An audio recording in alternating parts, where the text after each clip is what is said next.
Hey guys, Dr. Morse, injury experts. So, unfortunate injury tonight.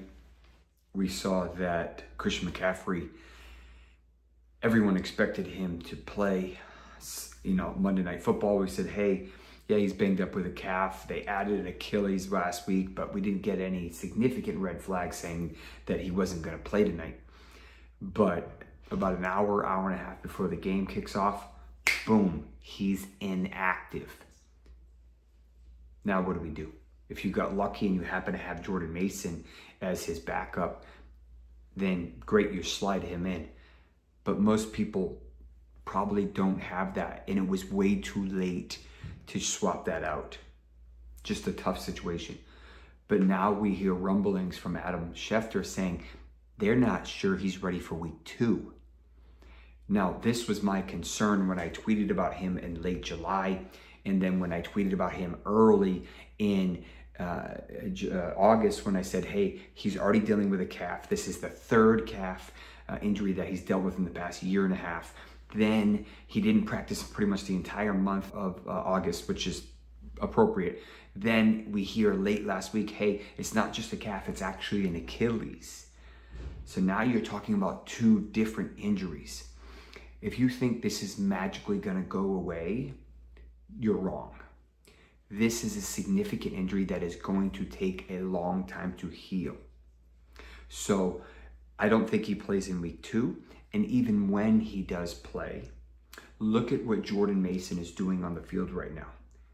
Averaging 6.5 yards per carry. He's tearing up a likely pretty good defense. Are they just gonna sit him and say, no, we're gonna give it to our high-risk back that just finished the league lead in touches? The last time he did that, he missed 2 years almost entirely, played like 6 games in a course of 2 years. So unfortunately, I have significant concerns about McCaffrey. Is it possible that this turns into a torn Achilles? Yes.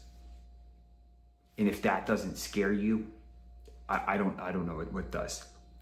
So when you add an annoying calf injury, which isn't particularly concerning, but then you add an Achilles, we're like, okay, now you add the volume that he's had throughout his career, how much money he's worth, how much volume he usually gets on the field, 15, 20, 25 touches.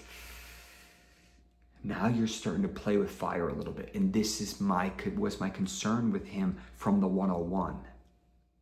He has to be perfect to smash, to justify his ADP.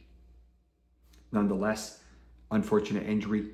Let's see how it plays out. Hopefully he can potentially suit up in week 2. I think it's going to be Jordan Mason, who should be the #1 waiver wire pick as a result, heading into week 2 against Minnesota. And maybe we'll talk about week 3 and week 4 after that. But unfortunate news for CMC owners.